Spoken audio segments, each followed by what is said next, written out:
Alors dans cette vidéo, on va corriger le quiz de l'exercice parc à thème. La première question, c'était à quoi sert le raccourci clavier Alt-Entrée?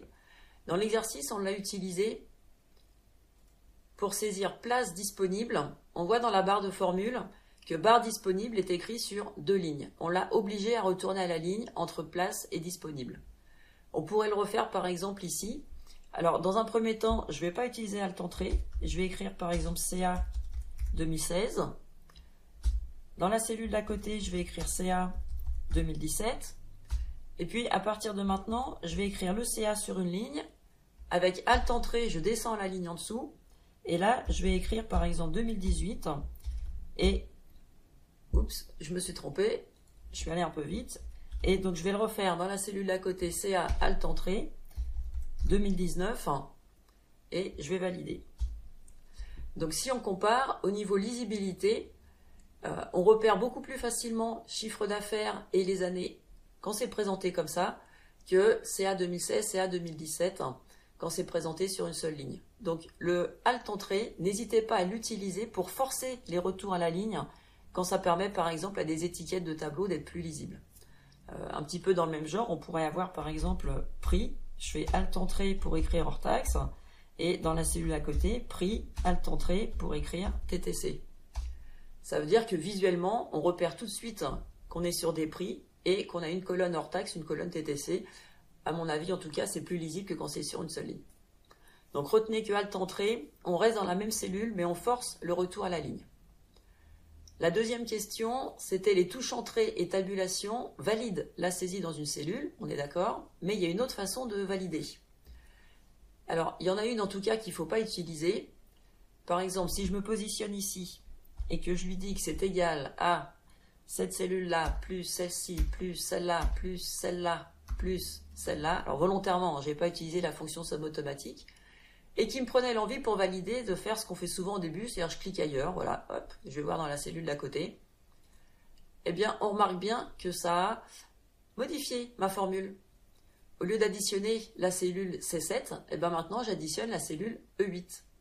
Donc ça, c'est quelque chose qu'on va absolument bannir, la validation avec la souris en cliquant dans une autre cellule. Ce qu'on va plutôt utiliser, je vais aller chercher la fonction somme automatique qui est ici. Et donc là, pour valider, je pourrais donc utiliser la touche tabulation qui m'emmènerait en D8 ou la touche entrée qui m'emmènerait en C9 ou bien la réponse à la question dans le quiz, c'était d'utiliser la petite icône qui se trouve ici, entrée, qui permet de valider en restant sur la même cellule. Donc ça, c'est intéressant quand on veut continuer ensuite à travailler sur cette cellule-là, la mettre en gras, en rouge, peu importe, la mettre en forme, ou bien si on a besoin de la recopier. Comme ça, on n'a pas besoin de la resélectionner et on pourrait directement recopier la cellule si on avait un tableau un peu plus long et qu'on ait envie de recopier la formule à côté. Donc, n'oubliez pas cette solution pour valider qui se trouve ici dans la barre de formule et qui s'active quand on est en train de rédiger une formule ou de saisir des données. A l'inverse, la petite icône qui est à côté permet de ne pas valider les modifications qu'on aurait éventuellement faites. La question suivante. Alors, offre parc à thème est trop long pour la largeur de la cellule A1. Effectivement, si je sélectionne la cellule A1, je vois bien dans la barre de formule que son contenu c'est offre parc à thème et que ça ne tient pas dans la cellule A1, mais a priori c'est pas très grave puisque ça déborde sur la cellule B1. A l'inverse, si je sélectionne A3, je vois dans la barre de formule que ça contient cité de la mer, or à l'affichage, le E et le R, on ne les voit pas, puisque la colonne est trop étroite. Donc on pourrait se poser la question, pourquoi dans un cas, même si la cellule est trop étroite en A1, on voit le contenu en entier, et parfois on ne le voit pas en entier, c'est le cas pour A3 et cité de la mer. La réponse, elle est toute simple, ça dépend s'il y a quelque chose dans la cellule d'à côté. Là, par exemple, si je supprime le 14,5, la cellule d'à côté étant vide, le cité de la mer peut s'étaler un petit peu. A l'inverse, si dans la cellule à côté d'offre parc à thème, je viens écrire quelque chose, eh bien, offre parc à thème ne peut plus déborder visuellement sur la cellule d'à côté.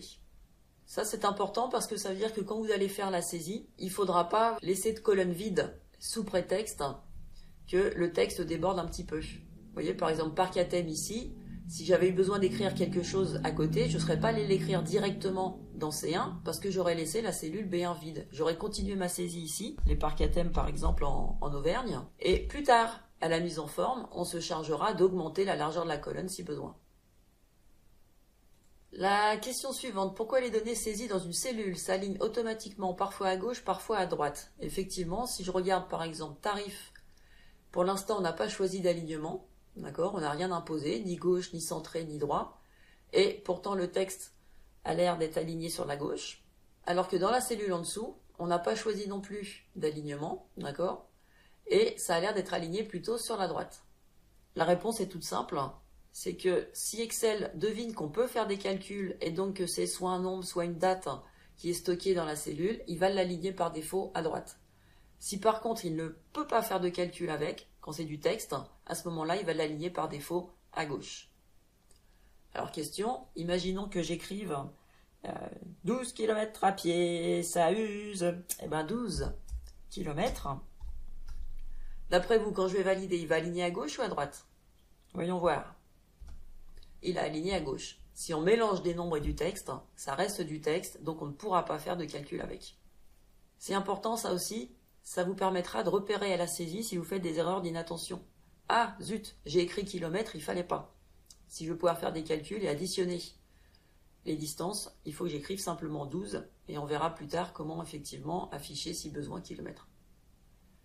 Ensuite, le symbole euro, il a été saisi mais il n'est pas visible dans la barre de formule. Effectivement ici, si on regarde 14,50, entre ce qui s'affiche dans la feuille de calcul, 14,50 espace euro, et ce qu'on a ici dans la barre de formule, il y a une différence. Alors d'où vient cette différence? Elle vient de ce qu'on appelle le format de la cellule. Pour ça, on va faire quelques exemples. Je vais réécrire ici un nombre. Alors je vais prendre par exemple 145 et je vais valider avec la touche entrée pour passer à la cellule qui est en dessous et je vais continuer à écrire comme ça 145 dans plusieurs cellules pour lesquelles j'ai au préalable modifié le format. Comme ça, on va voir ce que ça donne. Donc 145 et je vais continuer à écrire 145 et à valider. Et je vais m'arrêter. Pas encore tout de suite. Voilà. Tiens, 145 km. Cette fois, si je sélectionne la cellule et que je regarde dans la barre de formule, c'est écrit 145 et pourtant, à l'affichage, je vois 145 km. Là, j'ai deux zéros qui se sont rajoutés. Ici, ça s'est aligné à gauche alors que pourtant c'est un nombre, etc. Alors si on regarde un petit peu, la première cellule, ici, dans le format de nombre, on voit que c'est standard. Donc standard, par défaut, Excel a compris que 145 c'était un nombre, il a aligné à droite. Pour la cellule en dessous, je lui avais imposé au préalable que ce soit un nombre avec 2 décimales. Donc un nombre avec 2 décimales, il a transformé le 145 qu'on voit ici dans la barre de formule en 145,00. En dessous, je lui ai demandé un format monétaire. Vous voyez, format monétaire, il a rajouté 2 zéros et le symbole euro. Ici, ça ressemble, mais c'est le format comptabilité. Alors, on dirait qu'il n'y a pas vraiment de différence entre comptabilité et monétaire. Si, il y en a quand même une. Je vais par exemple sélectionner les deux cellules et faire un truc idiot pour des nombres, essayer de les aligner à gauche. Le comptabilité, il est bien rigide, il n'a pas bougé. La principale différence, c'est surtout que si j'écris 0, eh bien, en format monétaire, on voit 0,0, alors qu'en format comptabilité, on aura juste un petit trait. Sur la cellule en dessous, alors ça peut paraître très curieux, le 145 s'est transformé en 24 mai 1900, parce qu'on est au format date, et il ne faut pas oublier que pour Excel, c'est important, une date, c'est un nombre. C'est un nombre de jours écoulés depuis le début de son calendrier. Donc, 145e jour depuis le 1er janvier 1900, eh bien, c'est le 24 mai 1900. Ensuite, on a un pourcentage. Il y a aussi pour ça un format pourcentage qui existe. Là, je l'ai obligé à considérer le nombre 145 comme du texte. Donc, vous voyez, si je désélectionne la cellule, on a un petit triangle vert qui s'affiche là dans le coin. Et quand je sélectionne la cellule, c'est pour ça que j'ai une balise active qui me précise que le nombre dans cette cellule est soit au format texte, soit précédé d'un apostrophe. Alors, vous me direz quel intérêt de faire croire à Excel qu'un nombre est du texte. eh bien, vous le verrez quand vous aborderez les calculs et les graphiques, ça peut être intéressant, par exemple, pour des étiquettes. Là, j'ai écrit CA 2018, CA 2019, mais j'aurais très bien pu écrire tout simplement, je vais le mettre, tiens, par exemple ici, donc 2016, 2017, j'aurais bien oublié le 8, et 2019, eh bien, imaginons qu'en dessous, j'ai des chiffres d'affaires, des ventes, des achats, peu importe, des nombres. Quand je vais vouloir les additionner, eh bien, la fonction somme automatique, par défaut, elle va inclure l'année. Alors ça se corrige, je peux tout à fait lui dire non, je ne prends pas l'année, et valider ainsi. Mais une autre solution, ça serait de le prévenir à l'avance et de lui dire que 2016, c'est pas un nombre. Donc soit en le mettant en format texte, soit en le faisant précéder d'un apostrophe.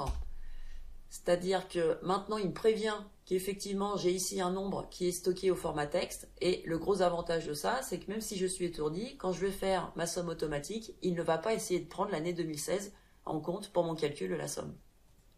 Si on revient ici sur nos formats personnalisés, donc le 00145, je lui ai dit que c'était un code postal, donc il a rajouté les zéros non significatifs.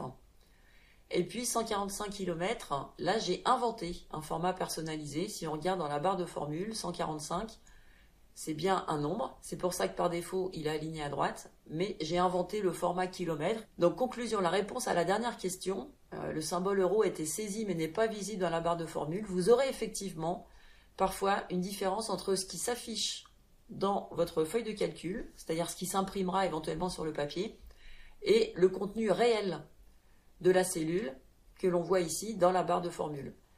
La différence, l'écart entre les deux, c'est ce qu'on appelle le format de la cellule, qui est donc visible ici. Voilà, donc on a terminé la correction du quiz pour l'exercice par cas thème. Si ça a soulevé d'autres questions supplémentaires, eh bien n'hésitez pas à les noter pour qu'on les reprenne après en atelier.